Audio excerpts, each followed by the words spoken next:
dan hanya bisa dibayar dengan pengalaman supaya kita punya margin. Jadi contoh misalkan harga kamera 30 juta nih. Jangan buka jasa foto sebelum hitung hal ini, yaitu adalah HPP. Sebelumnya kenalin, gue Gundra, gue adalah food photographer dan juga founder dari Melanau. Jadi gue mau sharing ke kalian semua tentang apa aja sih HPP yang harus dimasukkan untuk hitung modal sebelum kita mulai jasa foto itu sendiri.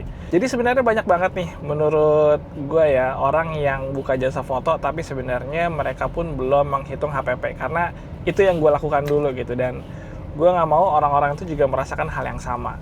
Jadi sebenarnya itu hal basic yang pertama kali harus dihitung sebelum kita mulai buka bisnis ataupun buka usaha gitu. Kita hitung dulu modalnya, lalu kita baru tentukan harga jualnya berapa supaya nggak rugi, supaya kita punya margin, supaya kita bisa grow, berkembang gitu sebagai jasa foto.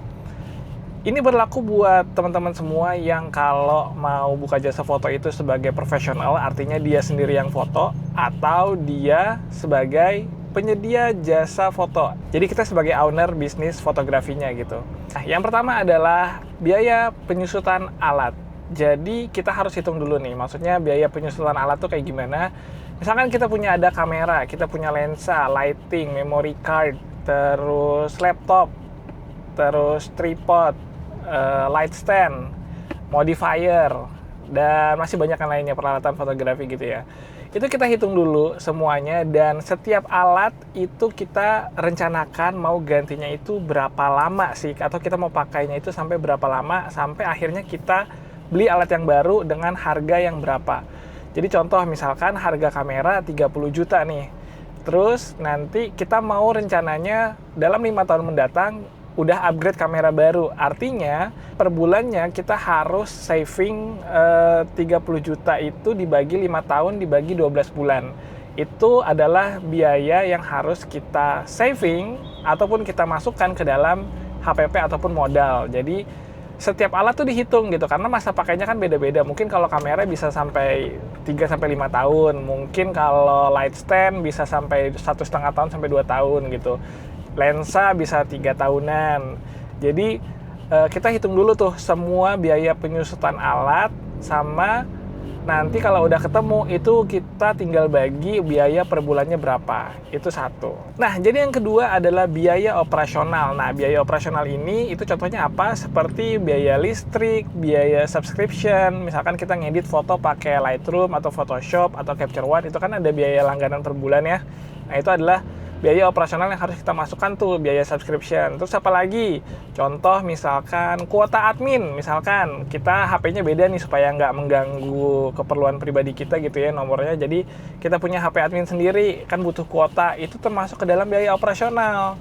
Terus ada juga kita bisa masukin biaya gaji karyawan kalau kita udah pakai karyawan gitu. Jadi misalkan kayak di Melanau kan kita ada berlima nih, jadi fotografernya 2 termasuk gua, terus ada food stylist 1, ada admin 1, ada helper 1 atau asisten produksi 1 gitu. Nah, jadi itu adalah biaya operasional yang harus dimasukkan. Gaji karyawannya itu kita hitung tuh, gaji karyawan total semua per bulan berapa. Nanti kita total biaya operasionalnya ketemu ditambah dengan biaya penyusutan alat tadi gitu. Terus juga mungkin buat teman-teman semua yang kalau dia punya brand tapi dia juga yang foto di dalamnya. Contohnya kayak gue nih, gue punya Melanau tapi gue juga foto di dalamnya.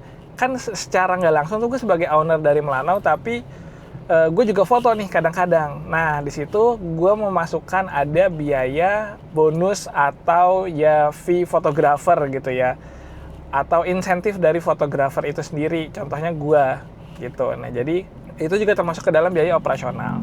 Oh sorry, tambahan juga kalau misalkan kalian nanti itu ngerjainnya udah sewa ruko atau sewa studio, sewa kios untuk jadiin studio gitu ya, kan itu ada biaya sewa.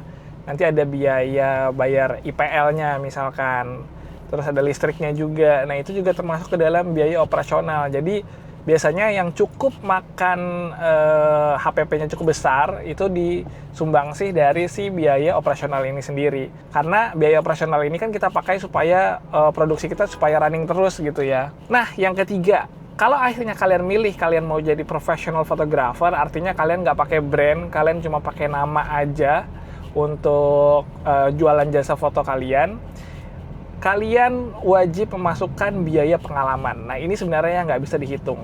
Jadi, kayak sebenarnya bisa aja Melano jualan foto yang harganya mungkin 20.000, 30.000, 40.000 per fotonya gitu ya. Tapi, karena pengalamannya sudah 8 tahun, kita juga udah berusaha sebaik mungkin untuk meningkatin skill, terus investasi ke ilmu gitu ya. Nah, itu adalah biaya-biaya yang nggak ada ukurannya, tapi kita menghitungnya tuh gini.